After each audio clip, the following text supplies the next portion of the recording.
गोलू उपाध्याय बाबा बानी संघई सतवार के माध्यम से पुरस्कार दिल बानी बाबा का पौलगी कहनी है नमो तनी। अच्छा दरोगा जी दिल्ली पुलिस से साई 1000 रुपया पुरस्कार देवे नारायण जी का बना के रख। देखिए बेंजू मास्टर हम पंडित जी हैं तो दुआर के हिसाब से म्यूजिक बजाने कितना सुंदर लय बजाने जवना बने हो मैया सिकियो न डोले हो ताही बनवाना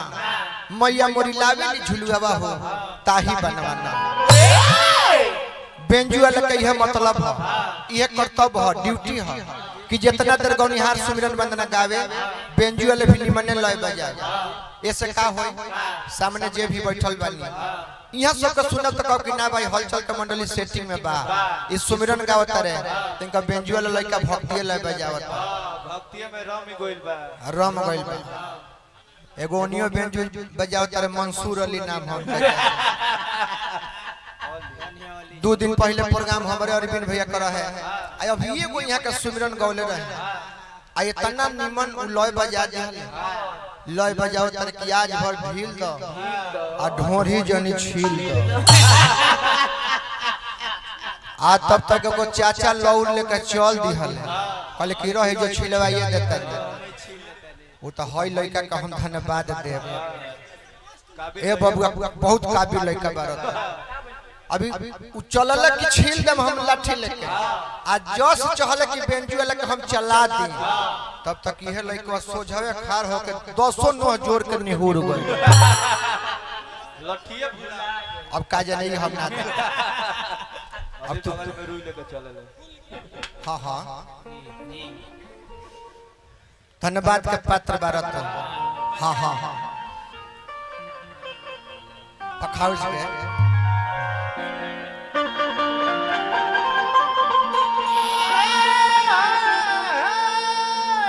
सतीश भैया तरीके ना खड़ा होके क्यों ना समाज में रौरा हो कि हम माला ना दे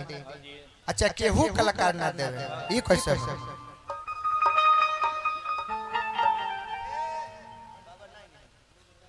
अच्छा कोनो बात नहीं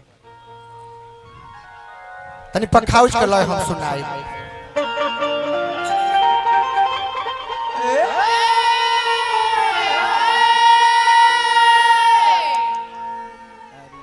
बागी बलिया के टापर नाल बादा हमार नगेंद्र भाई हाँ चल ले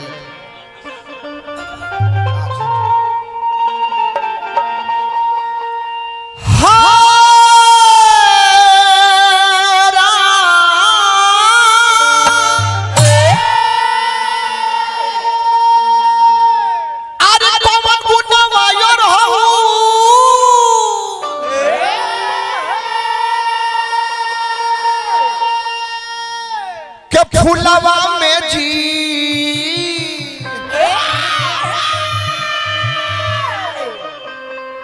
मैया गइलू लोभा ए बबुआ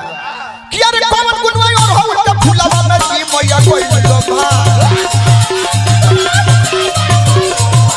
कौन गुनवाई और हो त फुलवा में जी मैया गइलू लोभा पवन गुनवान मिया के गछिया ए पवन गुनवान मिया के गछिया झूलेलू झूलू आला का कि पवन गुनवान मिया झूलेलू झूलू आला का पवन गुनवान मिया के गछिया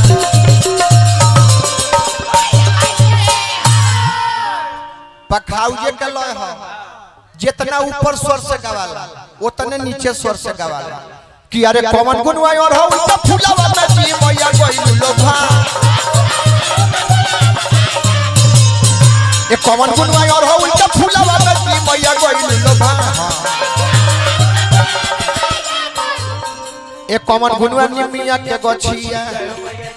1 मिनट ए कौन गुनवाई मिया के गछिया झूलेलू झूलू आला का कि कौन गुनवाई मिया के गछिया झूलू अल्लाह का पवन गुनवाई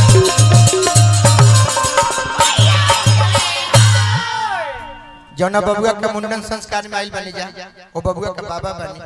हमने के आज के गर्जीवन हमके बिरगुनाथ चाचा स्वागत करनी है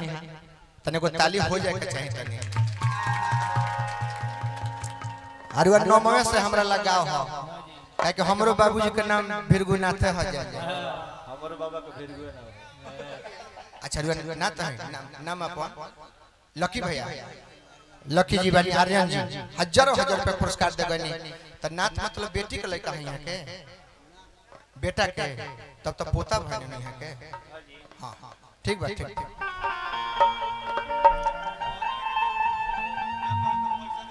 देखिए एगो ई भीरगुनाथ चाचा कैसन बन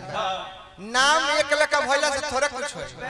इतना बड़ प्रोग्राम अरविंद सिंह अभियंता और जीतल चल बोलले बने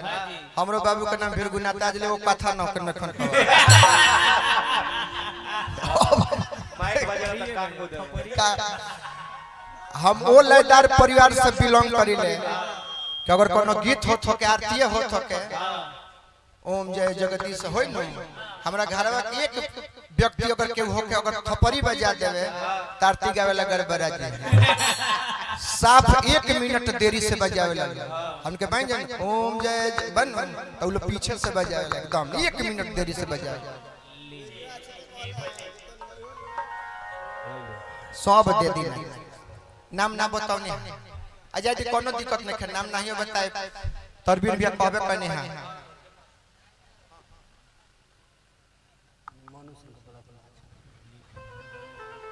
अरविंद भी कहबे करनी है कि अगर नाम हमके गलती ध दे जा तो केहू खिसियाई मत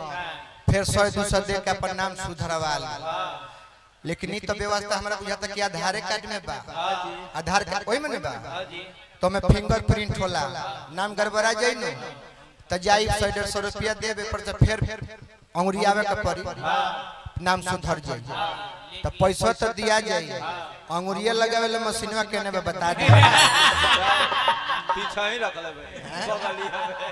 हां मनु भैया से आग्रह करो कि तने मंच पर आ जाए मनु भैया अरे रात भर गावही के बा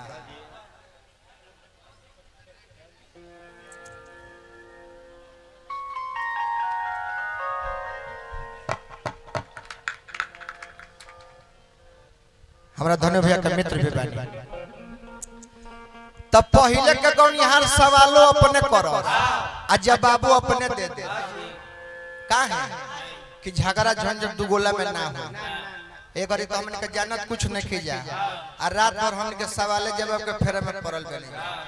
जानत कुछ नहीं खिजा आ गाड़ी पर एकदम मानव संस लिखवा के हमके चलत नहीं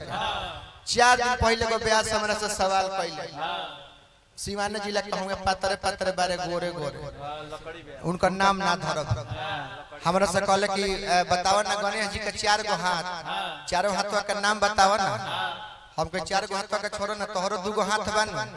अपने दोनों हाथवा का नाम बताओ ना तो अपना हाथवा का नाम कहता कि दाया अब बाया हमको जब तहरा दोनों हाथवा का दाया बाया नाम बन तो गणेशो जी के 4 हाथवा का नाम पहिल का दूसरा का तीसरा का चौथा का हां जा एगो ब्याह से सही लगल अर्जुन भैया कहे कि बताओ ना हनुमान जी कौन जात रहल हमके देवता का जात होला कहल कि ना बताओ हम कहने हनुमान जी गिरी जी रहल कहले कि कैसे कहली त तुलसी बाबा लिख के गइल बार कि जय जय जय हनुमान गोसाई त गोसाई जी लोग गिरिए जी न होला लेकिन पहले का ब्याह जवाब दे कैसे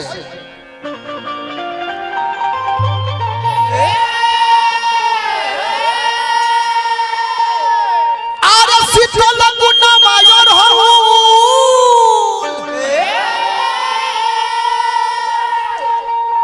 के फुलवा में जी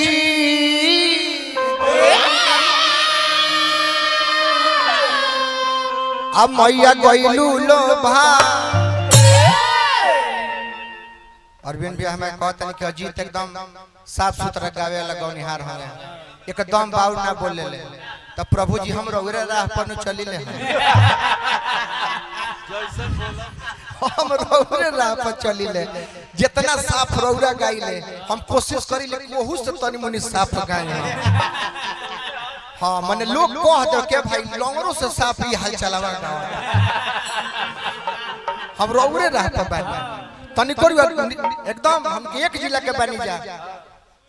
हां रउआ दबे लागल त साफ सुथरा हम औरी क दे प्रोग्राम किया रे सीता लगुनवा राहुल के फुलावा में जी मैया कोई लो भा सीता लगुनवा राहुल के फुलावा में जी मैया कोई लो भा देवयं सन्निमिया के गछिया ये देवयं सन्निमिया के गछिया झूले झुलुआ लगा देवयं सन्निमिया